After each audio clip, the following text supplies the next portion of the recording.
All right, so today's lesson is on properties of quadratics, and there is a lot of information in here. So we're going to be spending a little bit of time through it, but this is going to be your go-to place with fast facts of different types of quadratics.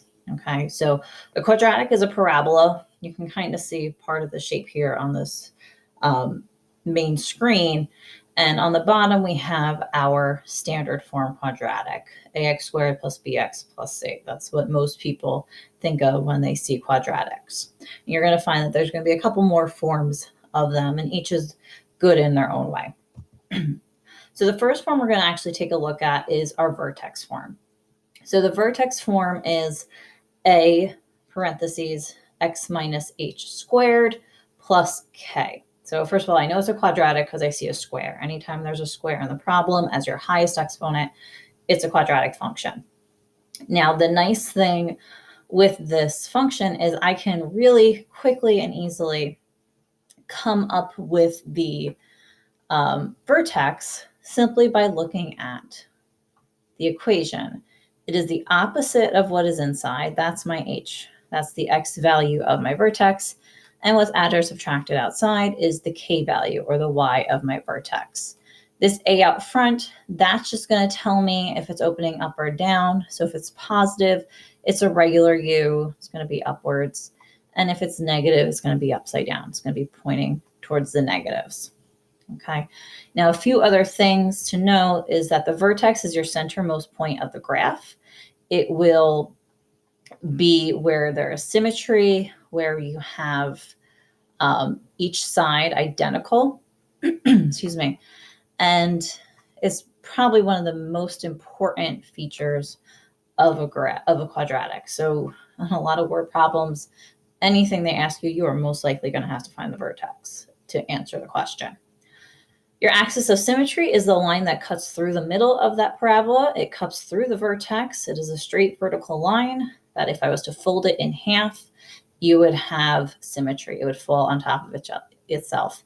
And the axis of symmetry is x equals that h value. So whatever the x of your vertex is, that is the axis of symmetry. And it has to be written as an equation because it is a vertical line. H is horizontal shifts. That's why it's your x. K is your vertical shifts, and that's why it's your y on your vertex. Okay, so that's our vertex form.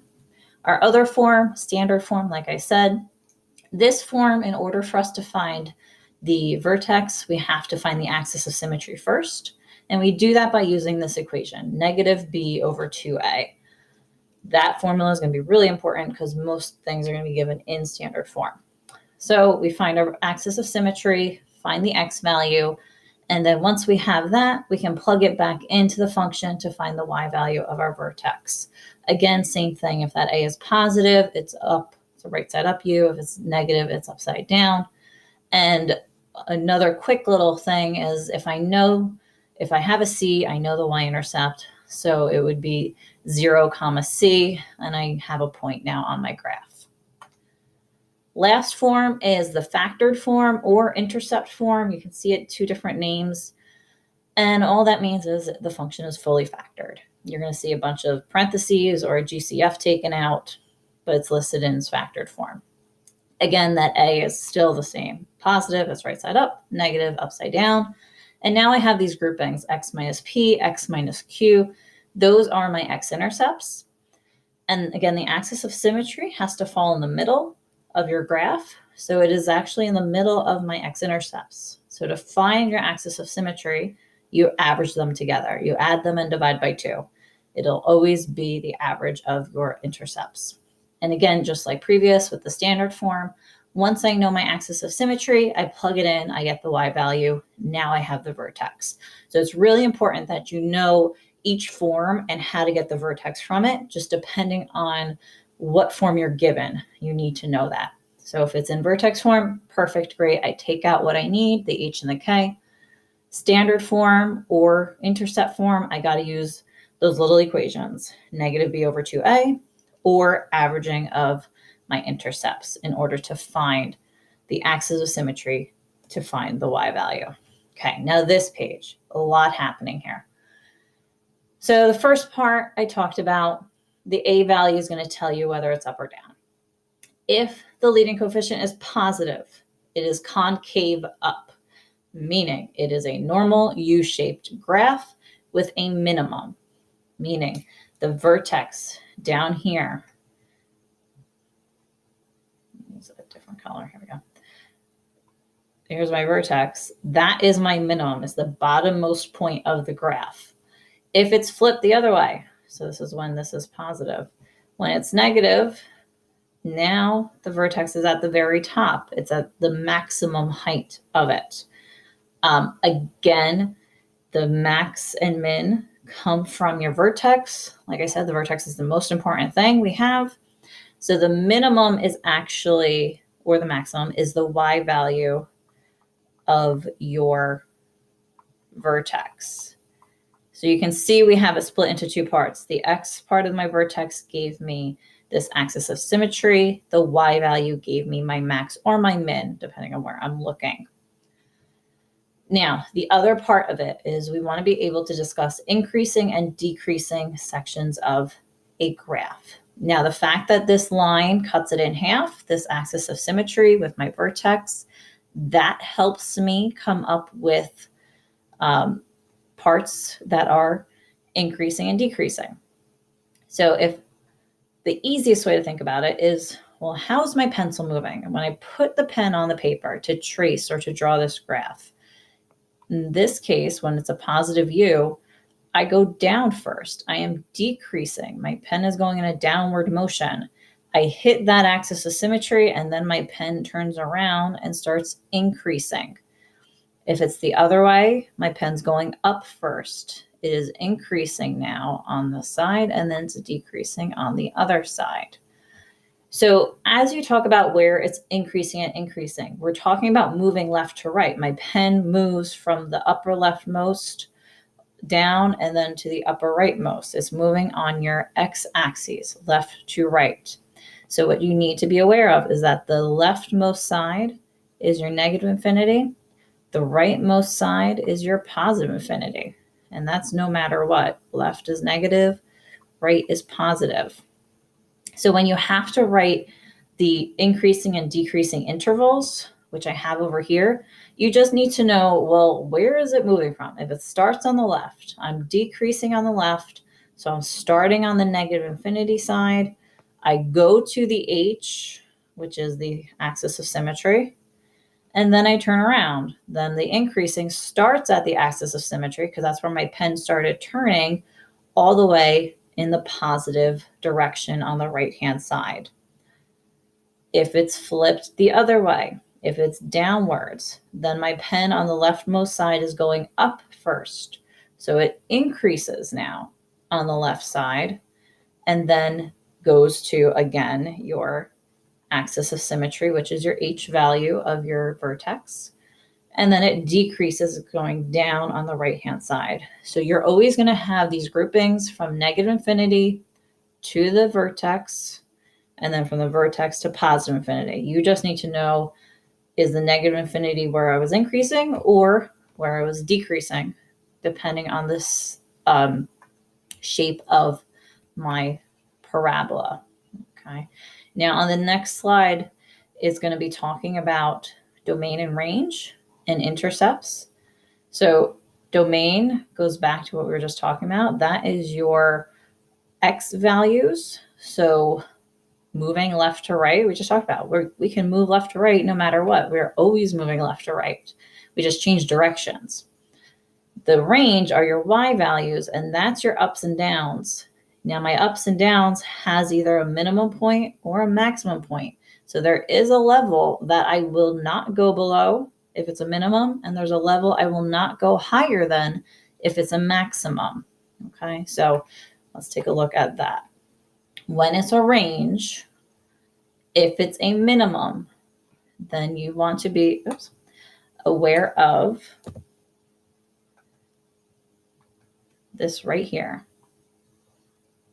If it's a minimum, then y has to be greater than or equal to whatever the k value is, whatever your minimum value is. If it's the other way, now it's less than or equal to, again, because you want to keep in mind that it can't go higher than a certain point if it's a maximum, or it can't go lower than a certain point. Now, this other way I have written, that is interval notation. It's a possibility if you want to write it. Most people, I think, are going to put darn. Domain is all real numbers, and the range is y is greater than for minimums, or y is less than for maximums. Underneath that just talks about intercepts, another important part of the graphs. So it's where it crosses my x and y axis. So your y-intercept is going to be where it crosses your y-axis, 0, y. If I have standard form, I got it. If I don't, then I got to plug in a 0 and find what the y is. X-intercepts are where it crosses your x-axis. You can have 1, none, or 2 values. Just depends on the way the graph looks and where it's crossing the x-axis, if it is. And we'll get more into how to find these x-intercepts in the upcoming chapter when we start learning how to solve quadratics. These are also known as the zeros, because it's where y is 0, the roots, or the solutions to the polynomials. Okay, and the last thing is we're going to go over real quick this problem and explain how we come up with all the different parts. So first thing is we want to find the vertex. So vertex, again, is always the middle of your graph. So in this case, it's right here. So that is the point -2, -3. I can draw an axis of symmetry if I so choose. Axis of symmetry is not required unless they tell you. But it would be a line that if I was to fold it, the left side meets the right side. So the axis of symmetry is at x equals -2. And then our minimum in this case, you can see right here, that's the lowest most point on the graph. So the minimum, the smallest value is at y equals -3. So if you're paying attention, you're going to notice that everything is coming from this vertex. I'm splitting those numbers for everything that I'm going to do with the exception of the intercepts. So the axis of symmetry is your x value. The max or the min is your y value. Domain will always be all real numbers no matter what. And now the range, because it was a minimum, again, I take note, everything is above this line or this point. So that's my bottommost point. All the other y values are above it. I can visually see that in this graph. So my range is y is greater than or equal to -3, which was my minimum value. My x-intercepts are where it's crossing the x-axis. So that is this point and this point. So I kind of estimated those to be -4.5 and a +0.5. They might not be. I'm not quite sure. I can't tell from this graph. I know it's a decimal. I know what it's in between. Again, we'll learn how to find exact points eventually. And then your y-intercepts, where it's crossing your y-axis, is at -1. Now, increasing and decreasing. So again, as you do this, think of how you're drawing the line or the graph. I start up here on the left-hand side. Again, remember, left is -infinity, right is +infinity. So as I draw this, or as I trace this graph, I am going in a downward motion. So I am decreasing on this leftmost side. I keep decreasing till I hit the vertex, and then my pen changes direction. Now my pen's going in an upward motion on the right-hand side, so it is increasing over here. So that means my decreasing has to start with the -infinity, and my increasing has to end with the +infinity. And the point at which I change directions is this axis of symmetry, which was x equals -2. So notice my increasing and decreasing intervals. Increasing, I just said increasing has to end with +infinity because it's on the right-hand side. So this goes from -2 to +infinity. And I said before, decreasing has to start with -infinity because that's where my graph starts on the left-hand side. So I'm decreasing from -infinity again to -2, my axis of symmetry. I have another video that I go through a bunch more problems and how to find these vertexes without having a graph. And that's what we'll be practicing for the next few lessons.